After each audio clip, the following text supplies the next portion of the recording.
Bonjour, donc nous voici de retour pour le flash forward, la figure de la conscience historique. Nous reprenons à la page 68 où nous étions arrivés. Donc le numéro 2, c'est le flash forward et la fin, un révélateur de la conscience historique, structure temporelle du récit et expérience temporelle des personnages. Lorsqu'il anticipe l'événement ultime de l'histoire, le flash forward exprime une volonté de dépassement de l'histoire, un refus de la clôture. Il y a esthétisation, mise en lumière d'un événement particulier par arrachement au flux temporel. La façon dont les personnages vivent le temps conditionne les transformations de la structure temporelle.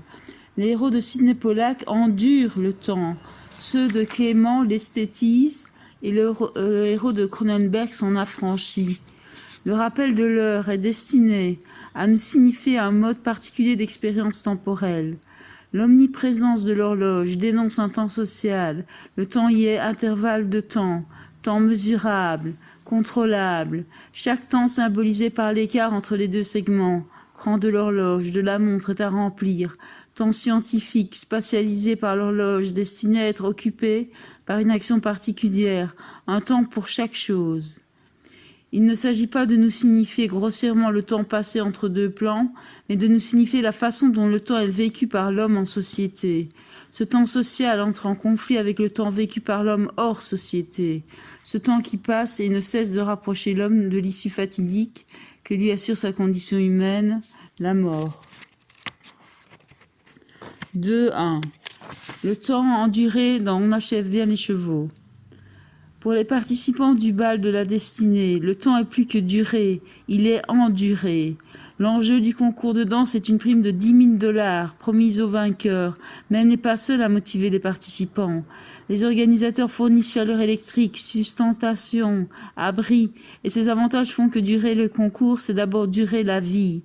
Motivation à court terme que cette satisfaction des besoins physiologiques, motivation qui s'accompagne d'une autre plus intime, spécifique à chaque participant. Si la femme enceinte et son mari s'inscrivent avant tout dans une perspective limitée à la survie, le mari dit « Il faut penser aux 7 repas qu'on va nous donner et ne penser qu'à ça ». L'anima de Harry, le vétéran marin, héros de la guerre et par contre de la prouesse physique. L'ambition du couple d'acteurs Alice et Joël est de se faire repérer par un producteur. Quant au couple Gloria-Robert, la première dégoûtée de la vie garde un goût pour le cinéma, figurante jadis, et le second est là par hasard.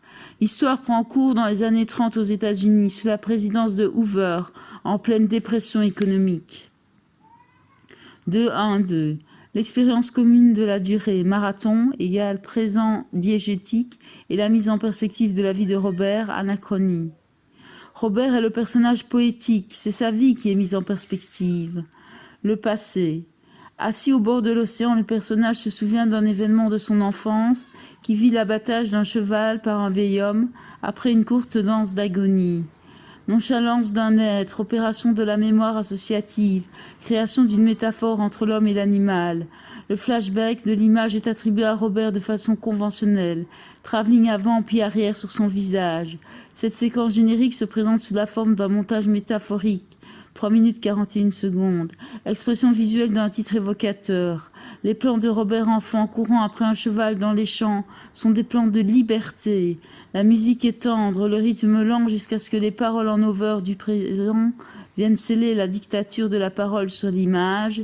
Le rythme du défilement des plans s'accélère. Rocky, fini. Le cheval est alors abattu. C'est le programme du concours que vocifère le maître du jeu Rocky depuis la salle de bal Aragon du Lick Pier, Los Angeles, Californie, qui en réveillant le passé de l'adolescent a établi visuellement la métaphore. Robert, attiré par la voix du maître des jeux, va découvrir la salle de danse avec la masse de chômeurs, faisant l'objet d'un triage. Son errance l'amène à accepter le remplacement du partenaire malade de Gloria. D'une durée totale de 1h54, le récit en consacre un peu plus d'1h50 pour le temps présent. Le temps consacré aux anachronies, flashback et flash-forward est objectivement effacé, 163 secondes pour le passé et 61 secondes pour le futur. Le passé est ramassé dans la séquence générique. Il réapparaîtra à la fin du récit lorsque Robert suicide Gloria. L'arrière-plan gris se transforme. Gloria s'écroule dans les champs de l'enfance de Robert. Le futur, il est monté en parallèle avec le présent, total 6 plans. Il représente différentes actions dans des lieux différents. Chaque intervention du futur est uniponctuelle, sauf le dernier. Son cadre est dépouillé, Robert le juge, un policier, un reflet, vieil homme, toujours en lieu clos dans la même tonalité physique, clair de lune. Ce dépouillement laisse au spectateur le temps de voir la scène, bien qu'il ne dure chacun qu'une dizaine de secondes et contraste avec l'immense salle de danse. Les 5 flash-forwards synthétisent les conséquences qu'entraîne un meurtre sous forme de 5 grandes étapes. L'arrestation, l'interrogatoire, l'enfermement, la visite au parloir et le procès. Il recouvre diégétiquement une longue durée, pendant laquelle Robert ne change pas de nature. Son comportement renvoie à la chanson du pianiste animant le marathon. No remorses, no regrets, we should pass exactly as we made. Le futur de Robert est lieu de souvenir du présent du récit. Le présent.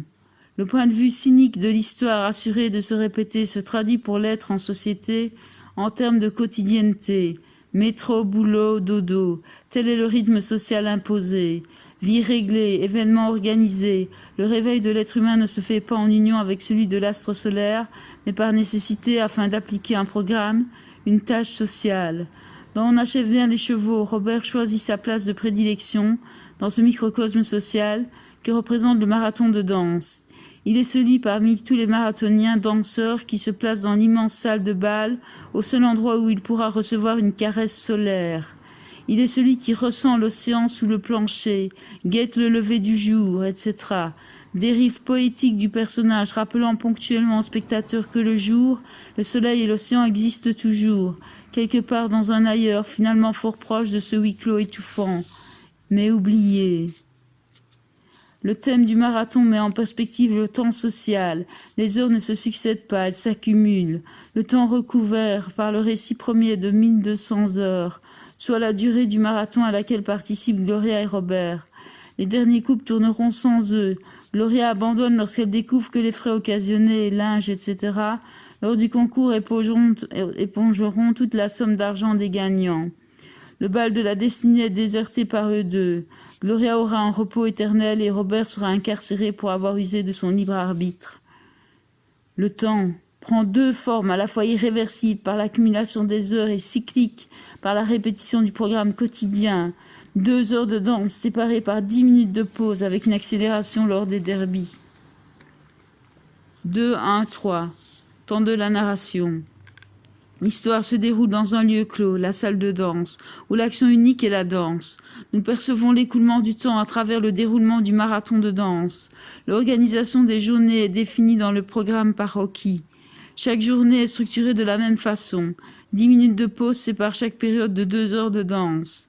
La durée stigmatisée par la dégradation progressive des postures de danse voit sa perception objectivée par la présence répétée dans le chant de l'horloge de la destinée. Couple et hours elapsed, et par les commentaires nourris de Rocky, le maître des jeux.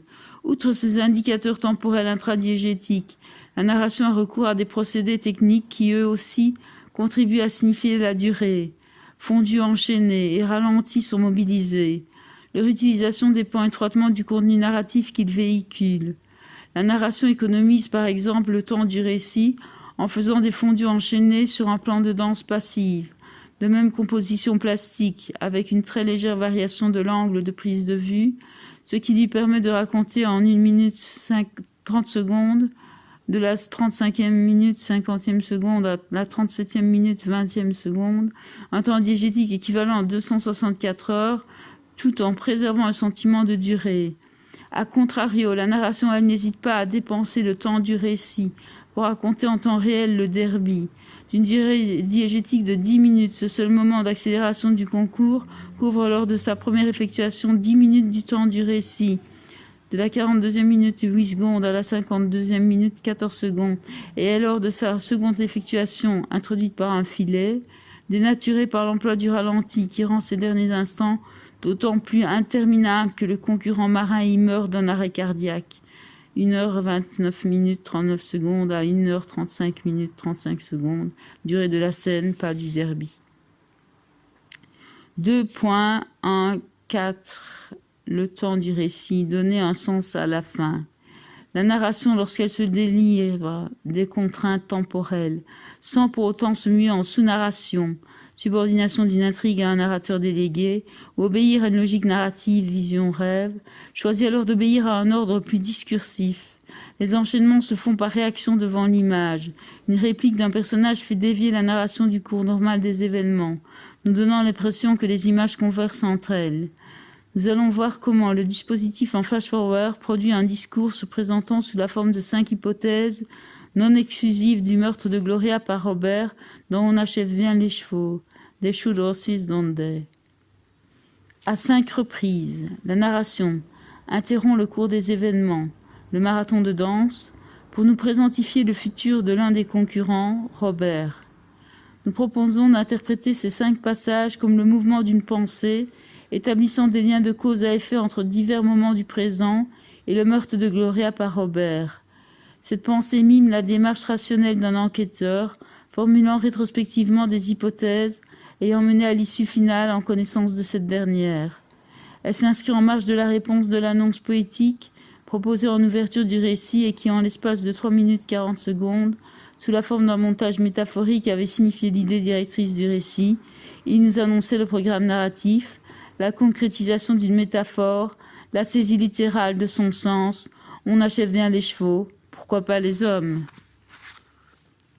2, 1, 4, 1. Les 5 moments précédant l'intervention du flash-forward sont 1. Le plan où Robert manifeste à son aîné Harry, un des concurrents danseurs, marins vétérans, héros de la guerre, son errance existentielle. Harry dit « Un homme est obligé d'avoir un but, ça fait partie de la nature humaine. » 2. Le plan où Gloria, regardant une spectatrice dans les tribunes, manifeste indirectement son désir de mourir. Gloria dit « 65, j'ai fait le calcul, c'est son âge. Seigneur, j'espère que je ne vivrai pas jusque-là. » 3. Le plan où l'on voit le regard halluciné de la concurrente Alice qui deviendra folle. 4. Le plan où Gloria, soupçonnant que Robert et Alice flirtent ensemble, lui désigne Alice comme étant sa nouvelle partenaire. 5. Le plan où Gloria, dansant à nouveau avec Robert, rétorque faux à l'organisateur du concours, après que celui-ci s'est laissé aller à des commentaires sur l'avenir de leur relation. L'organisateur du concours dit « Je ne suis pas scénariste à Hollywood, mais il est facile de deviner comment ça se terminera. C'est vrai, Robert? C'est vrai, Gloria ?» Les 5 hypothèses non exclusives du meurtre de Gloria par Robert sont donc l'errance existentielle de Robert, le désir de mourir de Gloria, la folie, la jalousie et le refus de se marier, à laquelle répondent respectivement les scènes de l'arrestation, l'interrogatoire, l'incarcération, la visite au parloir et le jugement de Robert. Le discours prononcé par Sidney Pollack en utilisant le dispositif en flash-forward apparaît donc comme une tentative de justification du meurtre final. Il est pour ainsi dire sans appel. En soulignant les traits les plus noirs de la vie, il nous amène à nous détacher de l'attitude de juge dans laquelle nous serions humainement face à tout crime. Nous sommes cantonnés dans la position de simples spectateurs, d'un procès à la fois diégétique et narratif. Le mouvement de caméra en travelling avant de l'estrade du juge en amorce vers Robert, effectué lors du deuxième flash-forward, qui représentait une scène mettant en présence le juge et Robert lors de l'interrogatoire, et qui nous invitait à la compréhension, à la recherche de la vérité, a fait place à un flash-forward, le 5e, en plan de coupe, représentant le juge puis Robert lors du jugement, qui nous cantonne dans la position de simples spectateurs. Spectateurs d'un procès diégétique, spectateurs d'un procès narratif, incapables de nous échapper de notre condition, ni juge ni coupable.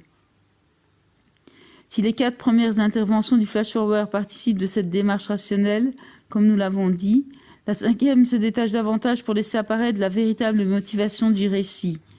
La position adoptée par le cinéaste est très explicitement signifiée par le 5e flash-forward.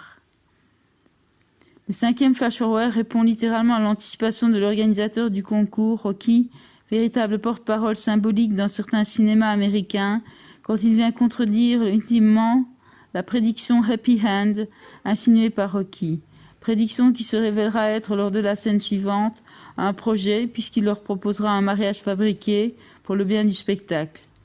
Ainsi, Sidney Pollack s'inscrit en marge du système de narration-représentation hollywoodienne, alors que Rocky veut marier Robert et Gloria pour le bien du spectacle, pour accroître ses recettes. Le cinéma leur réservera une toute autre fin, transpirant le vérisme dont le récit est inspiré. Pollack dénonce implicitement les récits narratifs qui enrichissent les producteurs en se construisant sur les attentes du public. Il sevrera le spectateur de la bonne impression de fin de film que produisent les étreintes finales de bon nombre de fictions visant une large audience.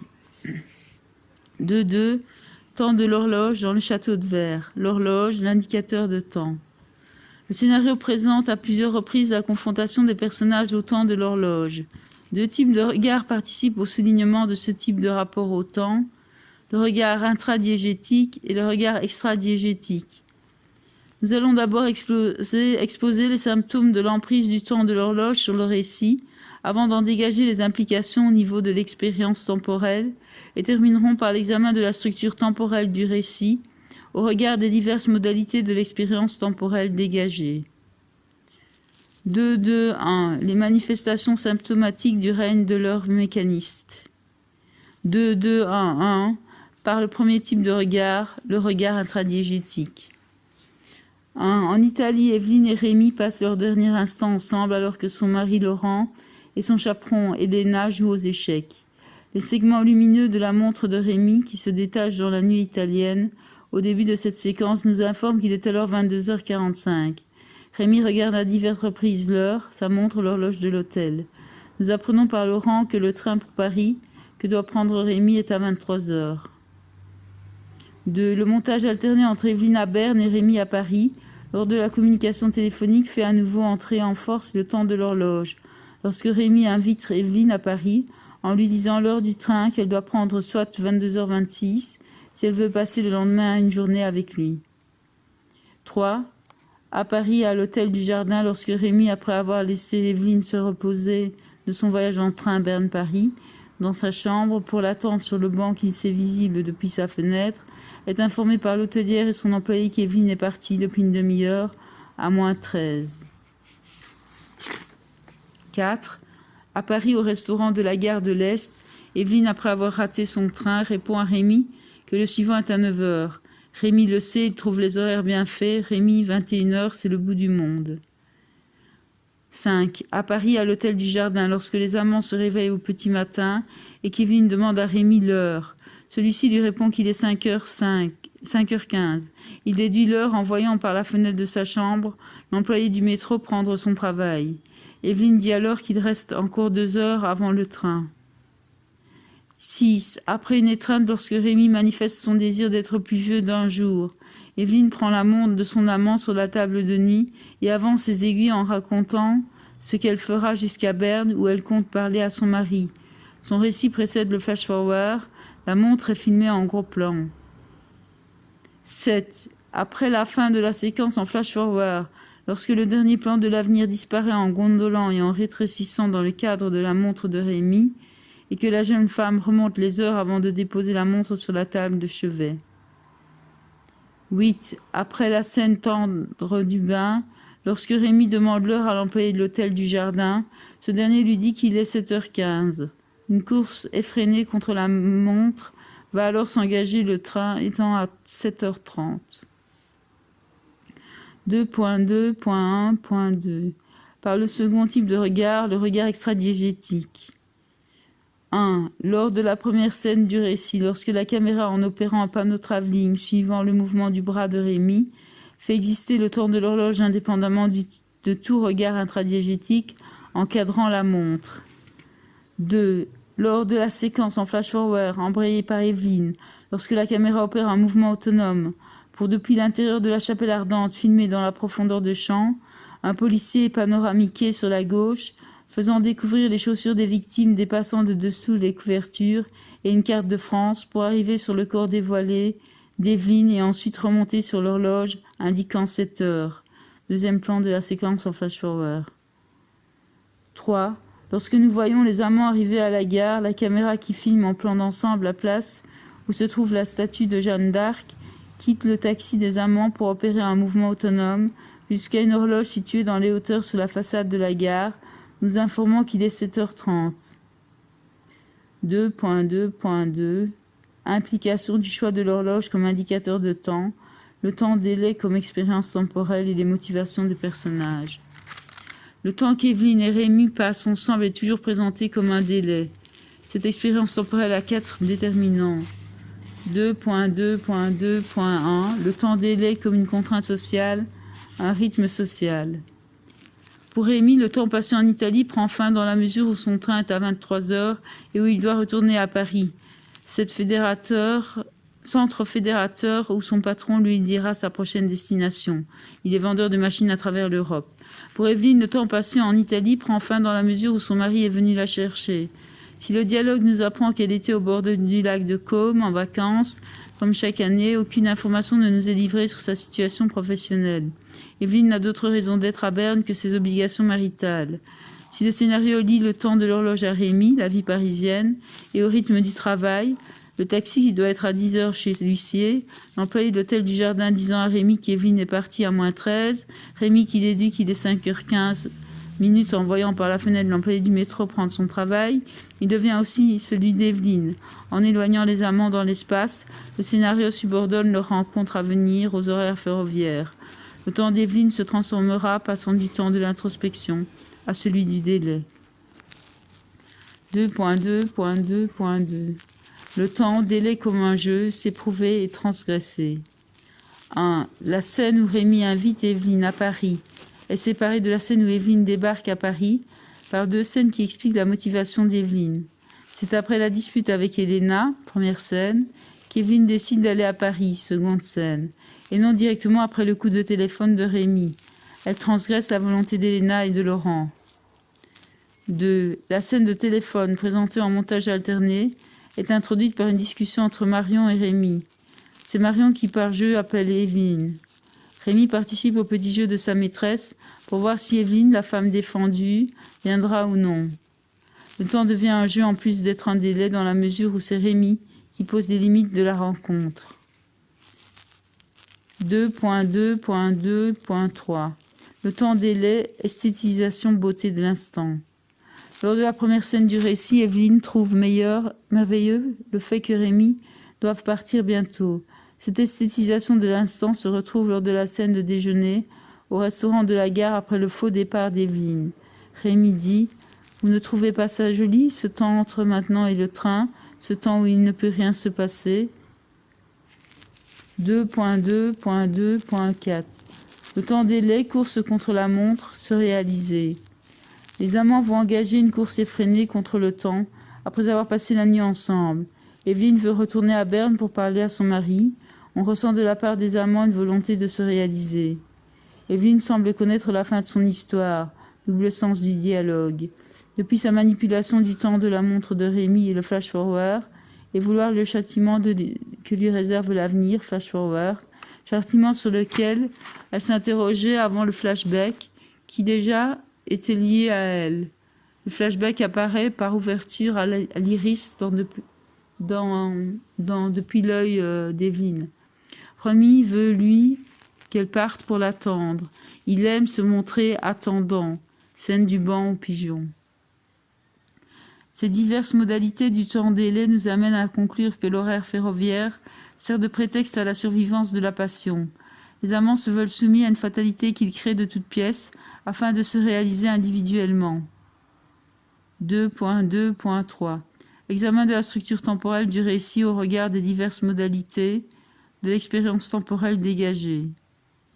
L'expérience temporelle des amants rejaillit sur la structure temporelle du récit. La structure temporelle se caractérise par une volonté de dépassement de l'histoire. Cette volonté structure le récit en passé, présent et avenir.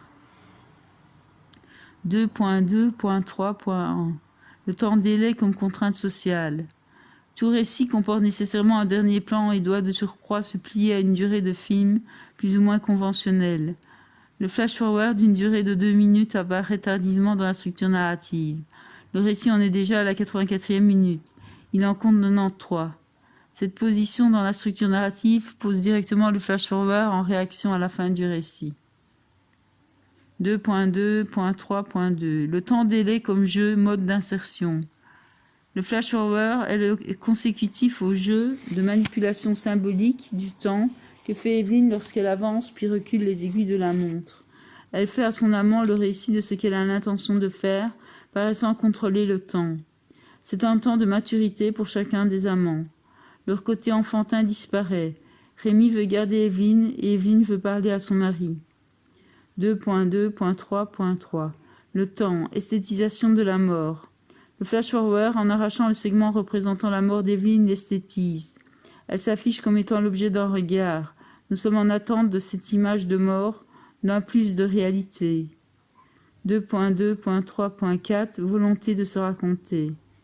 2.2.3.4.1 L'exaltation de la fin, les trois fins. La place du flash-forward dans la structure du récit accentue l'idée de volonté de dépassement de l'histoire, mais aussi du récit. Tentative désespérée de la narration qui court toujours inexorablement vers son destin, le dernier plan. Les trois fins du film. 1. L'anticipation métaphorique, l'image des amants s'embrassant passionnément et surimpressionnée avec un plan de vol d'oiseaux s'abattant derrière un toit en coupole, vraisemblablement celui de la chapelle ardente, manifeste le regard poétique d'un narrateur. La phrase d'Evelyn « Rémi seul à terre » réfère au dernier plan du film, les oiseaux s'abattant à l'avion d'Evelyn qui s'écrasera. 2. La fin du récit. Un panoramique vertical, manipulation d'espace, reliant en les séparant Rémi seul à terre à l'avion d'Evelyn qui s'éloigne dans le ciel. Le coup de tonnerre entendu au début du flash-forward se reproduit alors que le mot « fin » apparaît dans le ciel, invitant le spectateur au raccord sonore. 3. La fin de l'histoire, le flash-forward, manipulation du temps. Le destin d'Evelyn disparaît derrière celui du personnage d'Evelyn. Le flash-forward sépare la scène où Rémi se blesse le pied en marchant sur le petit château de verre de celle où Evelyn fait de même. Le dialogue ironise également sur l'idée de destin. Rémi riant dit « Nous mourrons ensemble ». La structure temporelle du récit manifeste l'affrontement entre deux conceptions du temps. Le temps duré, le mariage d'Evelyn, et l'instant, le célibat de Rémi. Le temps devient un temps de délai qui exploite la phase désirable des contraintes sociales en répondant à l'attrait de l'instant, en évitant de sombrer dans la durée et le flétrissement des sentiments. 2.2.3.4.2 Structure temporelle du récit, attirance pour l'au-delà, volonté de dépassement de l'histoire. Le flash-forward est une des manifestations de l'attirance pour l'au-delà, pour le dépassement de l'histoire qu'a le récit. Rappelons les autres manifestations de cette attirance. Le scénario fait commencer l'histoire déjà par la fin d'une histoire qui est celle de la rencontre entre Evelyn et Rémi, et qui accentue par ailleurs le fait qu'il s'agisse d'une scène de nuit, que le dialogue insiste sur le délai d'un quart d'heure et l'attention des personnages tournés vers le temps de la séparation. La construction de personnages qui rendent leur présent passé. Rémi qui se raconte à Marion, regarde sa montre et parle de lui à la troisième personne. Evelyn qui est comme en attente d'un châtiment, assiste au procès moral, observe le règlement. Le choix du montage parallèle qui prolonge artificiellement une histoire entre Evelyn et Rémi avant de les réinscrire dans un même temps par deux modes de communication à distance, le télégraphe et le téléphone. Le flashback qui n'est pas utilisé comme un simple procédé de souvenir d'Evelyn et du spectateur, destiné à répéter la scène de séparation sur le quai de la guerre italienne que nous avons déjà vue à la 21e minute du récit. 9 secondes itératif puis changement d'angle, 7 secondes Rémi fait signe, 18 secondes tire son veston, 19 secondes voit ourson. Mais qui dépasse le récit premier, va au-delà du présent qu'il a interrompu. Ce dépassement du récit premier pose par ailleurs la question du changement de voie narrative. L'hypothèse d'un changement de voie narrative d'un récit aux trois quarts dépendant d'Evelyn serait alors l'aboutissement de cette volonté de dépasser l'histoire, le personnage qui raconte étant nécessairement après elle. Le flash-forward, en nous montrant l'avenir du personnage d'Evelyn, matérialise l'attrait de la narration pour l'avenir, pour un au-delà. Le film investit différents champs d'action pour que l'avenir soit compris tel.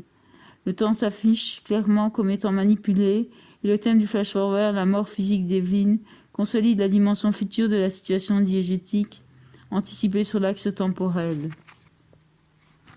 Nous assistons à un procès en cours qui maintient l'idée d'un au-delà du présent en révélant l'existence d'un narrateur.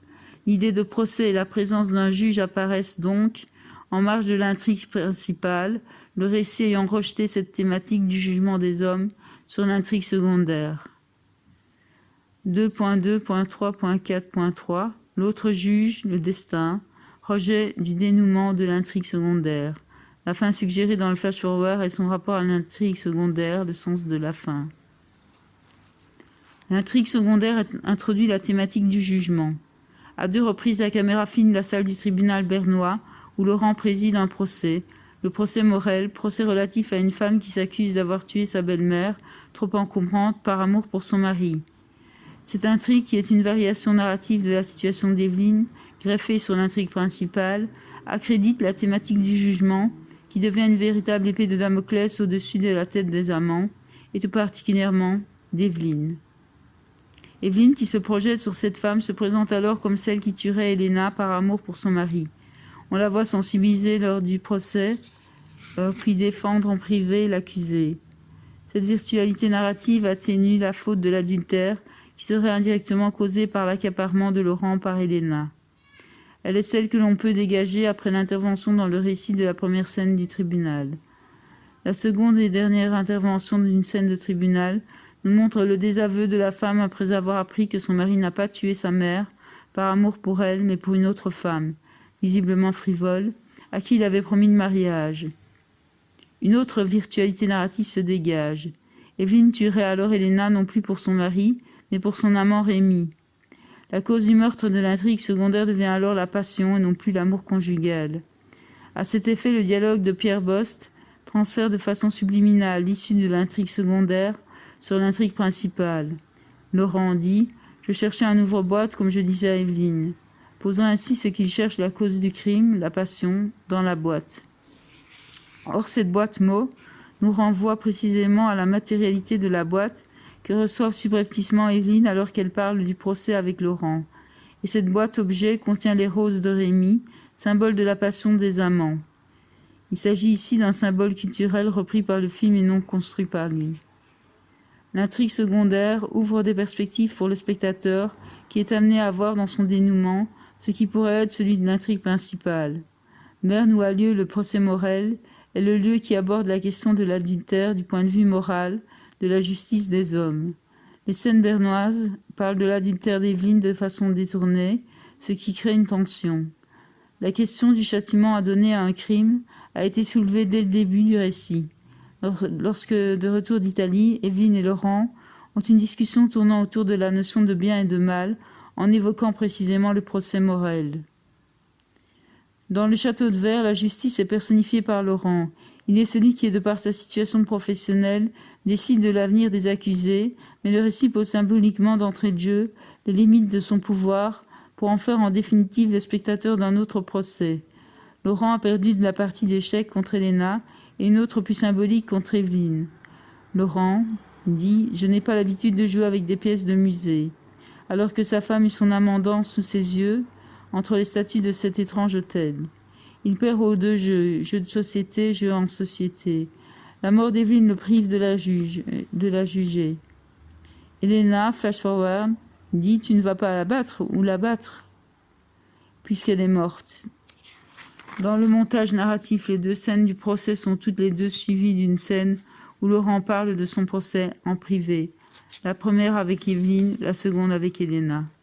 Le flash-forward va donner à un autre le jugement public.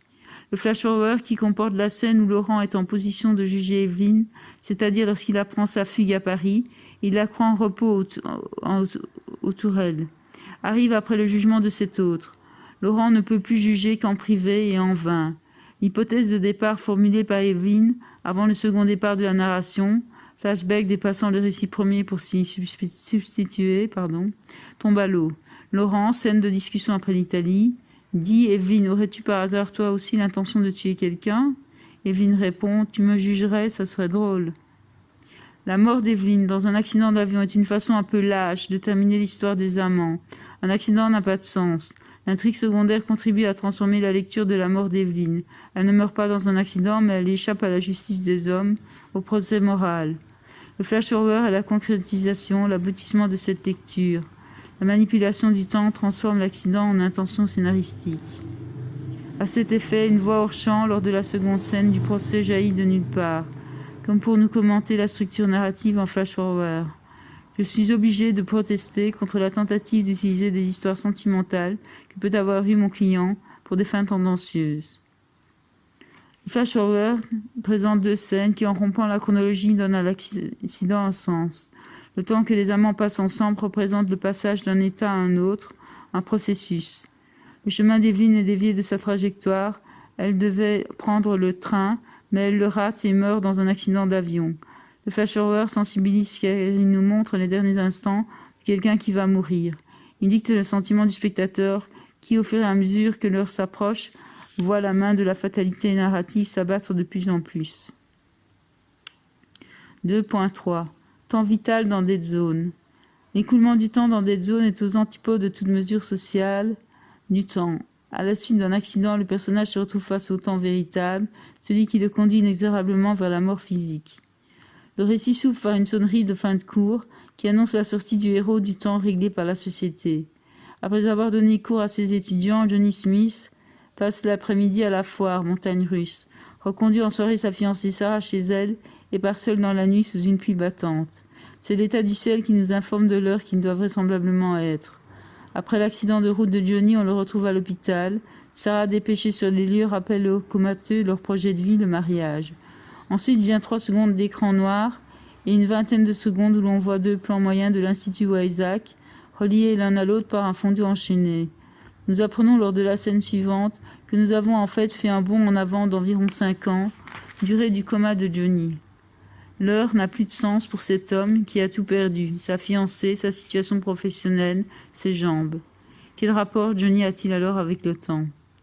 La narration qui a abandonné toute la durée de l'histoire où Johnny a été inconscient pour le rejoindre à son réveil, nous met dans la même situation que lui, ignorant du monde qui nous entoure, en décalage psychique sentimental par rapport à la réalité physique sociale actuelle. Les conséquences de ce temps mort inexorablement perdu créent un ressenti du temps déjà particulier, dans la mesure où le retour à la vie le met dans une situation telle qu'on peut le dire être dans son futur. Le coma étant apparenté à la mort physique, Johnny se retrouve au-delà de la mort. Au cours de notre analyse sur le rapport entre les transformations de la structure temporelle et l'expérience que fait Johnny du temps, nous ne parlerons pas de l'errance de l'âme de l'être comateux qui pourrait être l'agent d'une autre interprétation de la vision de l'avenir, en ce sens où l'on peut considérer d'un certain point de vue les images de l'avenir comme étant des souvenirs engrangés, précisément lors de l'errance de l'âme pendant la durée du coma. Exemple, le père de Johnny, les viols ont tous lieu pendant que tu étais dans le coma. Tous eu lieu pendant que tu étais dans le coma. Le coma a projeté le personnage dans un contexte particulier et transformé son rapport au temps. Mais ce sont plus précisément les visions qui commandent la structure du récit et rapprochent le héros de plus en plus de la mort. Johnny ne manifeste à son réveil aucun désir de retrouver sa situation initiale, aucun but. Les visions sont le relais entre le médium et la société. 2, 3, 1. L'hideux démon social et l'authentique ermite à l'épreuve du temps. Le récit exploite tous les modes d'être de la vision médiumnique, présent, ubiquité, passé et avenir. L'apparition tardive des visions de l'avenir dans la vie de Johnny révèle le changement d'orientation inconscient du médium, changement venant mettre en abîme le changement d'orientation de la narration. Stilson est de plus en plus présent et mobilisant une structure en flash-forward. Pendant la deuxième partie du récit, la première étant le prologue menant à l'hospitalisation, le psychisme de Johnny est tourné vers le passé. Si avant l'accident qui devait le plonger dans un coma de 5 ans, Johnny avait formulé le projet de se marier avec Sarah, au sortir de son profond sommeil, il est sans projet. C'est sous les yeux du médecin Isaac et de ses parents que Johnny renaît. Paralysé, il tête la paille pour se désaltérer. La régression du héros due à son coma offre une interprétation symbolique de sa convalescence. Véritable parcours de la naissance à la résolution du complexe édipien. Cette deuxième partie du récit, qui comprend outre les scènes de discussion avec le docteur S. Isaac sur son don et les scènes de vision-vérification, les scènes racontant la mort de la mère biologique, La relation sexuelle adultère avec l'ex-fiancé, mère, se clôt par le suicide ritualisé du violeur démasqué, Frank Dood, et le meurtre de sa mère, Madame Dood, par le représentant de la loi, le shérif. Empreint de symbolisme, le film accentue l'idée de renaissance en situant la fin de la deuxième partie à Noël. On notera qu'il y avait déjà une dimension anticipante dans les visions à distance et celle des deux passés.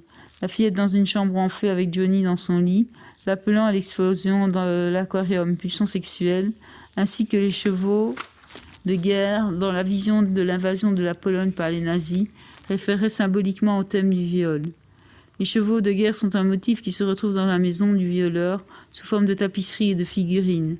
Ces motifs dessinent tout un réseau de significations qui rendent pour ainsi dire Johnny psychanalytiquement coupable. L'inconscient du film étant trop en surface, la chose et son symbole tendent à se confondre au niveau de l'analyse. On notera encore la réplique troublante du père de Johnny, qui dit « Les viols, ils ont tous eu lieu pendant que tu étais dans le coma », ainsi que la présence de la maquette d'un bateau sur l'étagère de la chambre d'Institut Isaac, alors que le dernier viol a été commis dans un hangar à bateau. Cela nous amène à tisser un lien avec le montage alterné de la première vision, où Johnny, réellement dans son lit de l'Institut, est représenté, alors qu'il voit l'incendie de la chambre avec Amy, terrifiée dans le lit de la petite fille. Il semblerait que le viol du hangar à bateau ait eu lieu de surcroît pendant qu'il avait cette vision.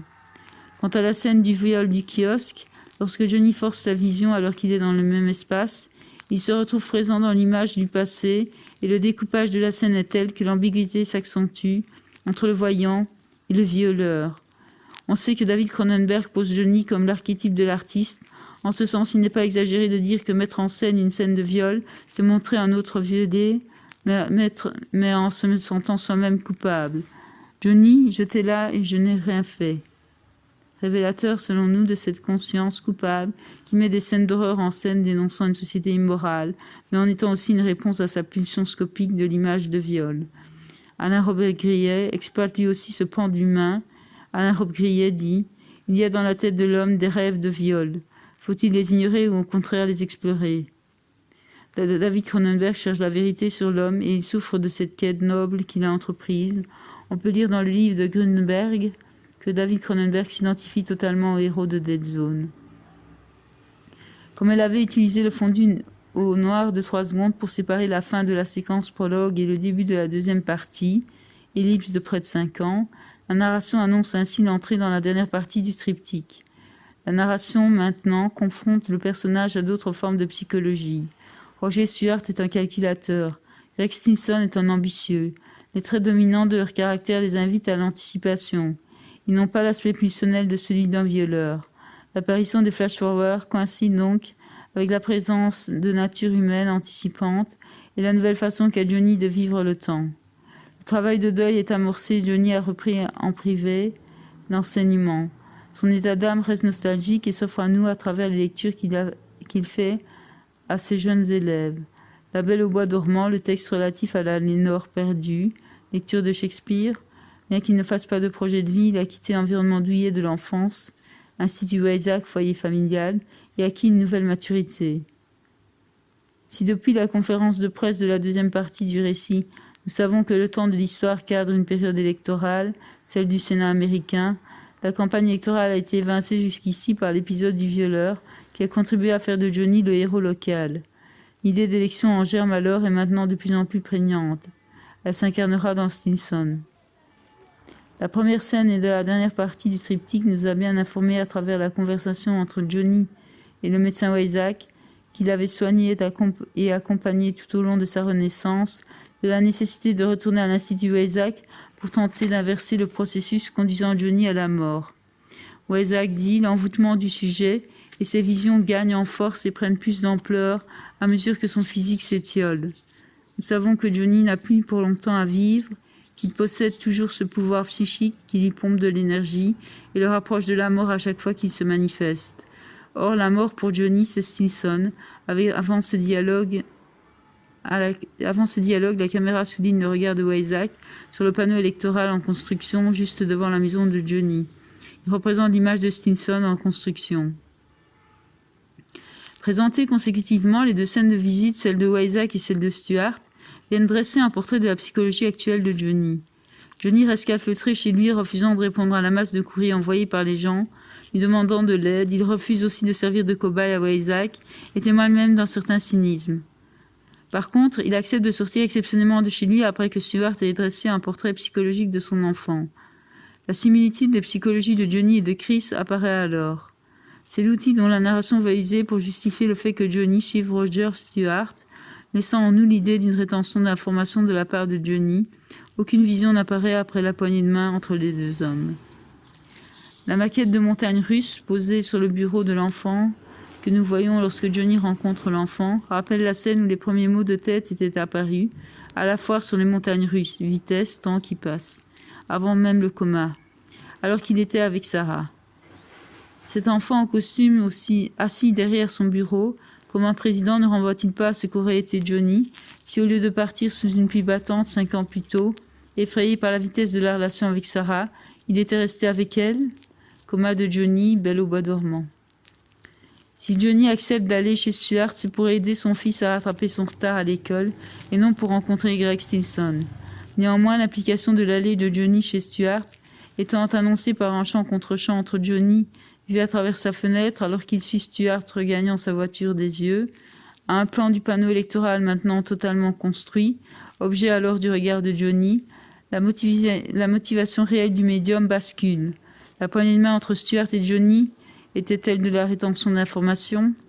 Le regard de Johnny, compte tenu du son d'ombre médiumnique qu'il possède, transforme ce qu'il regarde. Et ce qu'il voit à travers sa fenêtre, son horizon, c'est la représentation de Greg Stilson, vis-à-vis de laquelle il marque symboliquement sa désapprobation en abaissant le volet, mais qui pour nous, spectateurs, fait figure de révérence, pressentiment d'une défocalisation. La narration est en train de précipiter Johnny à la rencontre de Stilson. L'enjeu des scènes chez Stuart est de confronter le médium avec le démagogue, c'est-à-dire avec son futur représentant.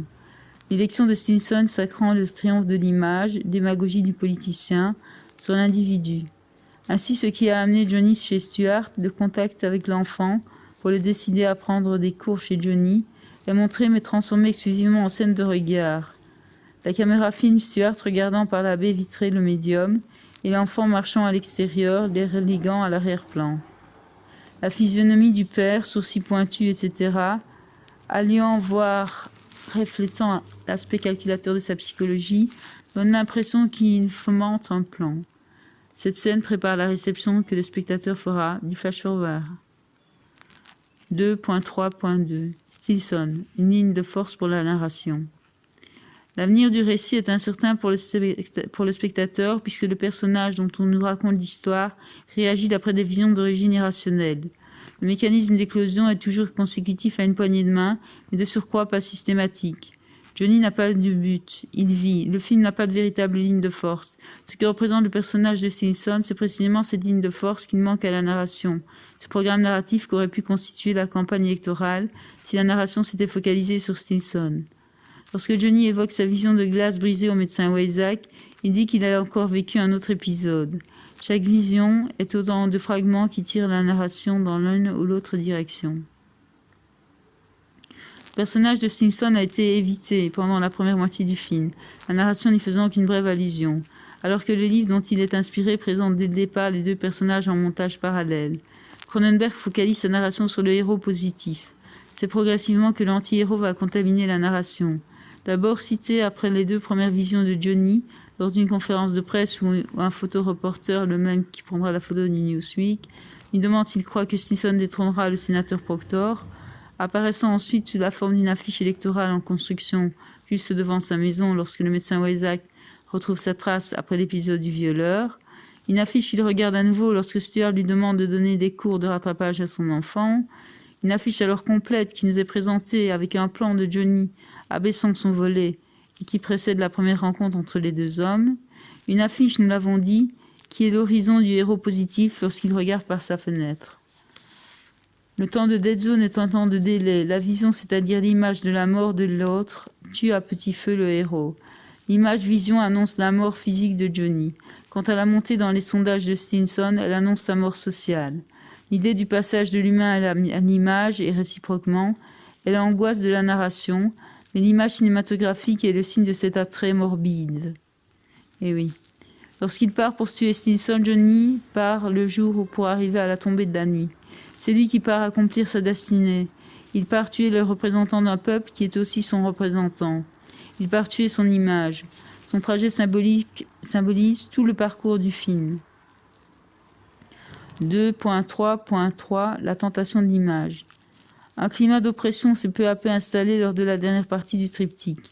La visite de Johnny chez Stuart fait l'objet non seulement d'une rencontre avec Stinson, mais aussi d'un véritable portrait fait par Stuart.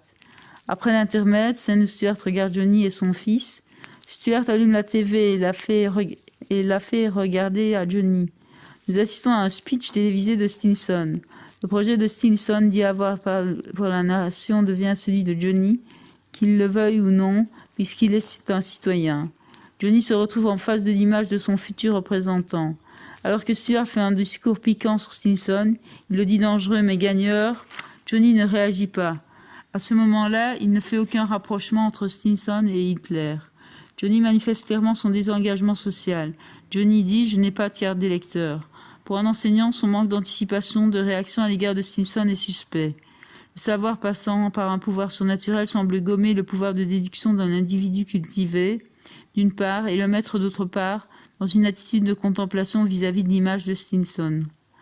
La thématique de la manipulation de l'image fait retour sur la narration elle-même. La scène suivante, seule scène exclusivement consacrée à Stinson, développe la personnalité de Stinson en nous racontant le moment où il est chez un journaliste pour l'empêcher de publier un article compromettant pour lui.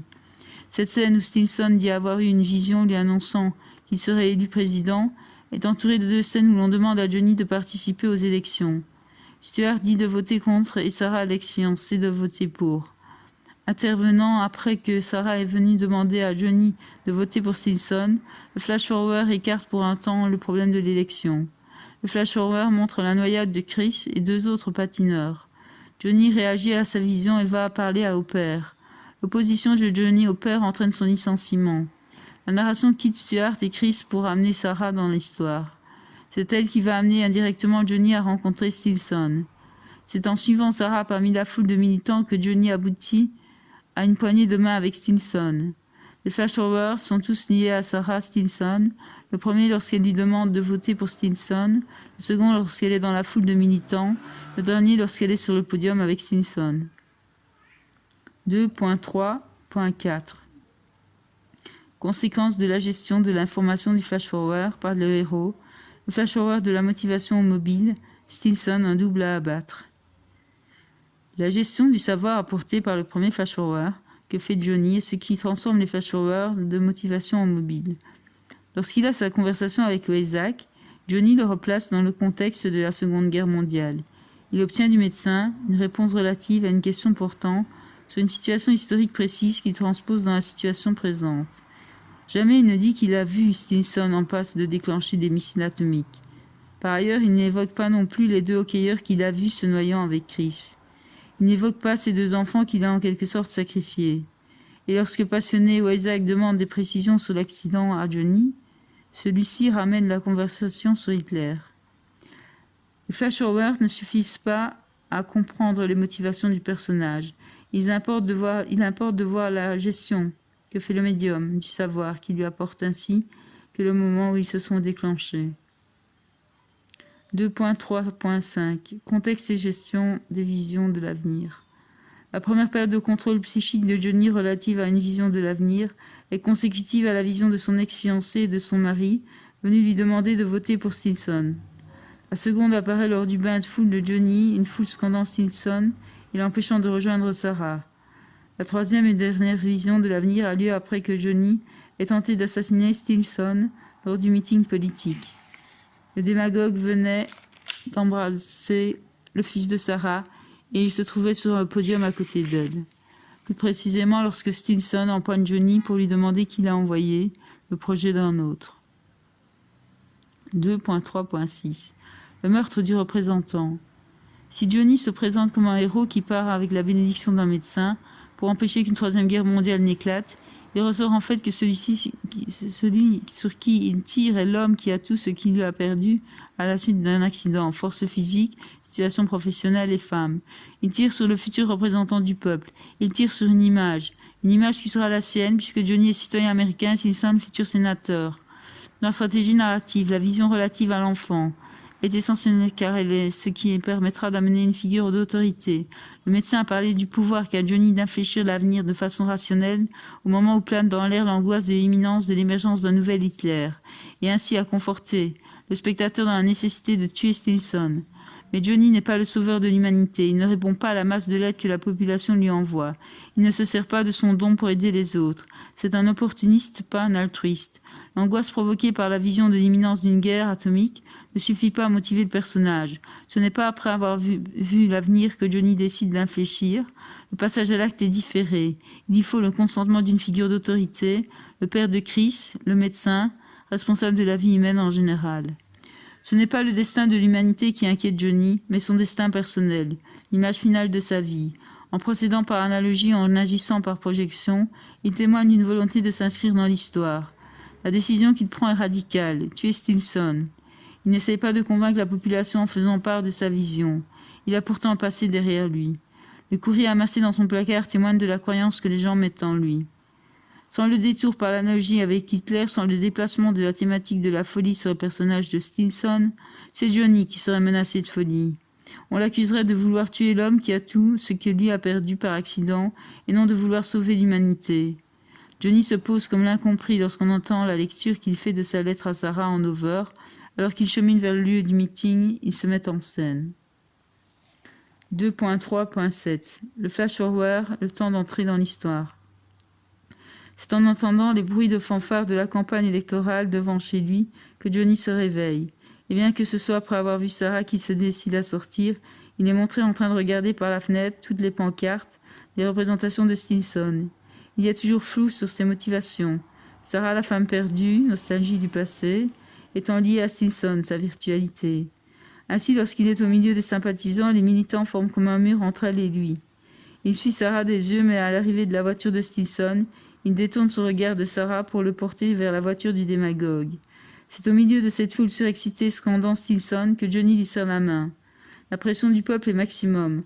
Après 2 électrochocs, 2 rapides alternances entre l'avenir et le présent, l'image s'installe dans l'avenir. Johnny entre et il pénètre dans l'avenir, dans l'histoire, et il ne retire pas sa main pour faire cesser sa vision.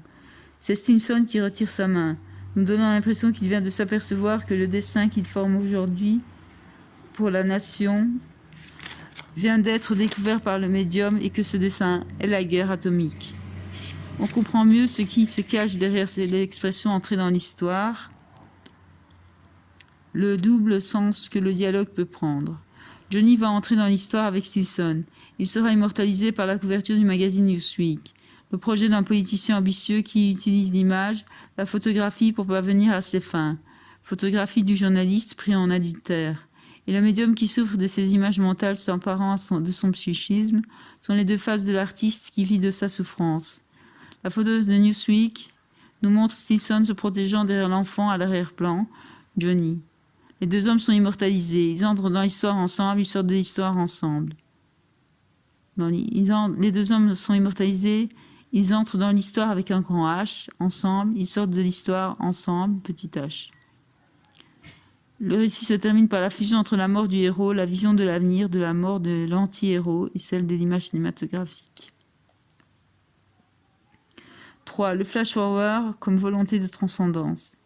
La dernière tentation du Christ, The Last Temptation of Christ, de Martin Scorsese, États-Unis 1988, n'offre pas aux spectateurs d'opposition paradigmatique, comme c'est le cas de l'ironie du sort. La narration ne s'arrête jamais pour mettre le Christ devant un choix qui se résumerait en ces termes, soit mourir en fils de Dieu, esprit, soit mourir comme un homme, chair. Elle n'audiovisualise pas un dilemme en nous, présentant successivement les conséquences de ces différentes alternatives de la vie future du Christ, conséquences qui orienteraient sa décision dans l'une ou l'autre voie. Elle annihile en donnant l'apparence de la continuité à ce qui théoriquement est une alternative. La thématique de la mort irréversible l'apporte la rédemption, a probablement conditionné ce choix narratif. Le déchirement intérieur du Christ, qui nourrit la narration, s'il prend pour objet la mort, ne peut avoir de forme comme celle que l'on trouve précédemment. Par exemple, la pomme est d'abord coupée en 2 et semée. Elle donne un pommier. et elle est lors d'une autre scène croquée, le sang sort de la bouche du Christ, qui saisit alors la hache pour abattre le pommier. Si le Christ peut choisir l'amour puis la hache pour changer les choses, il ne peut avoir qu'une mort. S'inscrivant dans le prolongement du réel,